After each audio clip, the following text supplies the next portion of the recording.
दादी जी, आपकी दवाई।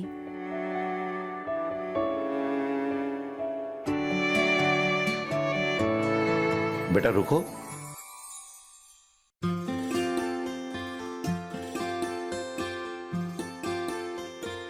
बेटा आज के कलयुग में तेरे जैसे साफ मन वाले लोगों को देखकर कभी कभी बहुत डर लगता है मुझे।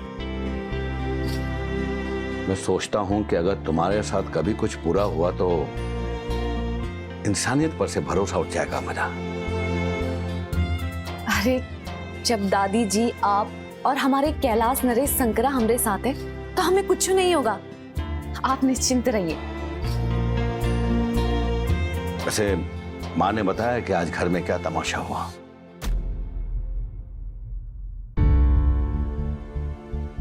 देखो बेटा, तुम्हें अपना और ध्यान रखना होगा, क्योंकि मुझे भी अब ऐसा लगता है कि कोई तो है जो ये नहीं चाहता कि तुम इस घर में रहो, तुम्हारा बुरा चाहता है। अंकल जी, अकाल मृत्यु वो मरे जो काम करे चांडाल का, काल उसका क्या बिगाड़े जो भक्त हो महाकाल का। हर हर महादेव। आप परेशान मत होइए, कुछ बुरा नहीं होगा। बात तो बहुत अच्छी कही तुमने। ये बहुत अच्छी बात है कि ऊपर वाले पर विश्वास हो, लेकिन थोड़ी सावधानी रखने में भी तो कोई हर्ज नहीं है ना। अब तुम मुझे ही देख लो ना। राज की मां के गहने लॉकर में थे, मैंने कभी ध्यान नहीं दिया। अब जाकर देखा तो वहां कुछ भी नहीं था। राज की मां की आखिरी निशानियों को भी नहीं संभाल पाया मैं। लेकिन जब तक गहनों के साथ कोई छेड़छाड़ ना करे, गहने जाएंगे कहां?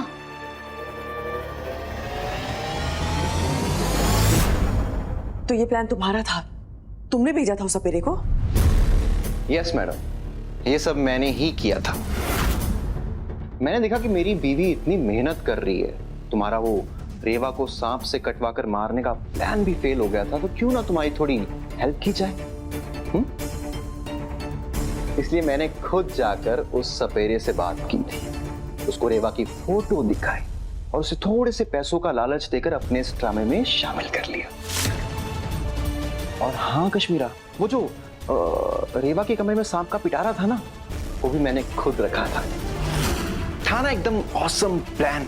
बस वो तुम्हारा भाई बीच में आ गया, वरना हिम्मत कैसी हुई तुम्हारी बिना मुझसे पूछे ये सब कुछ करने की? भूल गए क्या कि इस घर का एक पत्ता भी बिना कश्मीरा की इजाजत के नहीं हिलता? रिलैक्स कश्मीरा, मैं तो तेरी हेल्प करना चाहता था। नहीं चाहिए, मुझे किसी की हेल्प नहीं चाहिए, मैं अपनी हेल्प खुद कर सकती हूँ। दोबारा ऐसा कुछ करने से पहले ना 1000 बार सोच लेना। वैसे भी छोटा दिमाग है तुम्हारा, ज्यादा लोभ मत दो उस पे, समझे?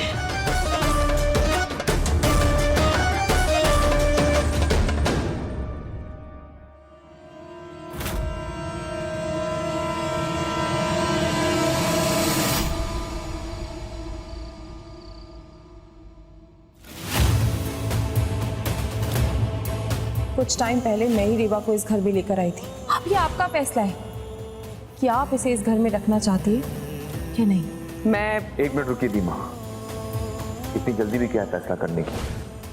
मुझे पता था ये वो सांप है ही नहीं जिसने कल रेवा को काटा था। सब यही सांप है साहब, आप पहचान नहीं पा रहे साहब।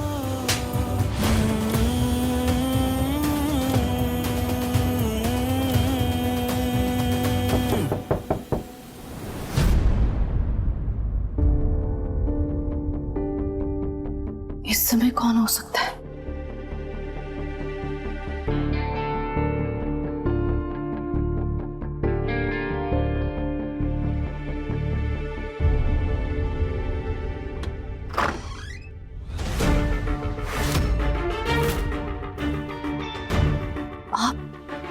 अंदर आ सकता हूँ? 2 मिनट बात करनी है। आप यहाँ क्या कर रहे हैं? आपको इस वक्त यहाँ नहीं होना चाहिए था। मुझे भी कोई शौक नहीं तुम्हारे कमरे में इस तरह आने का। मजबूर किया है तुमने मुझे। सिर्फ तुम्हारी वजह से मेरी घर की शांति भंग हो चुकी है। रोज कोई ना कोई तमाशा लगा रहता है। बताओ मुझे, क्या करके आई हो तुम जो कोई तुम्हें इस तरह फंसाकर घर से बाहर निकलवाना चाहता है? क्या करने आया था वो सपेरा आज? क्या है तुम्हारा सच?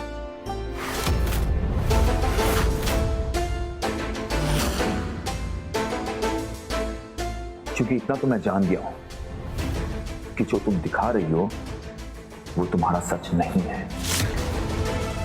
इसलिए अपना असली चेहरा दिखाओ। क्यों कर रही हो तुम ये सब? आखिर चाहती क्या हो तुम?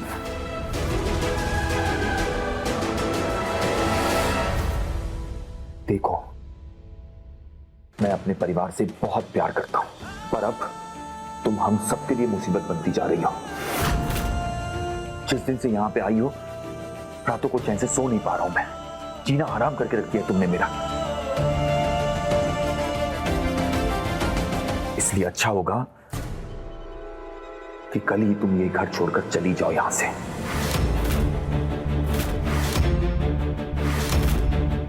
और देखो, वो पैसों का बहाना तो देना भी मत, क्योंकि मैं जानता हूं तुम यहां पैसों के लिए हो ही नहीं। तुम्हारा प्लान कुछ और ही है।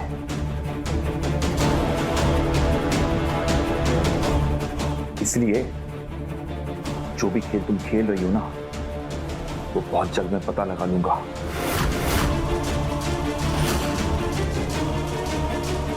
फिर जो कुछ भी होगा उसकी जिम्मेदार तुम खुद होगी।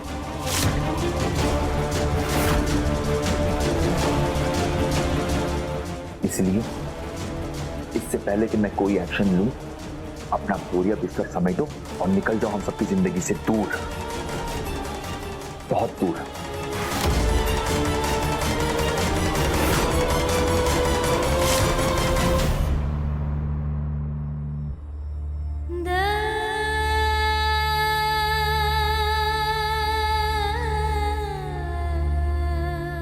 अब हम आपको कैसे यकीन दिलाएं सहरी साहब कि आपकी अपनी बहन आप सबके लिए कितना बड़ा खतरा है। अगर हमने आपकी रक्षा नहीं की तो कश्मीरा दीदी पता नहीं क्या करेंगी।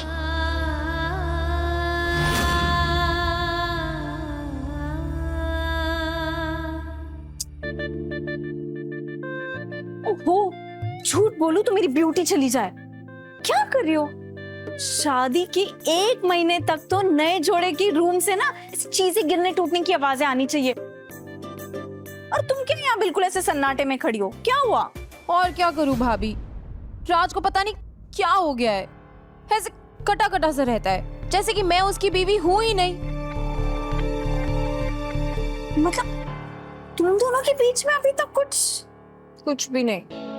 आपको पता है, इससे ज्यादा रोमांटिक तो वो शादी से पहले था।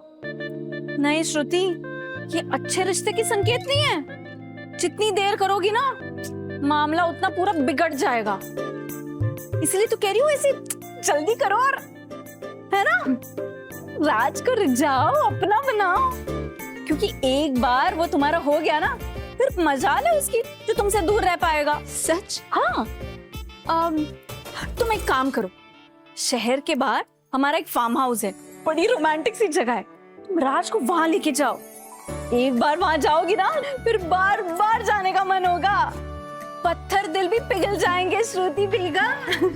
तुम्हारी तो वैसे लव मैरिज हुई है। ठीक है, आपको पक्का लगता है ना ये आइडिया काम करेगा? बिल्कुल वर्क करेगा। रुको, मैं तुम्हें अभी लोकेशन सेंड करती हूँ। डन। वाओ, नंदिनी भाभी, यू आर द बेस्ट।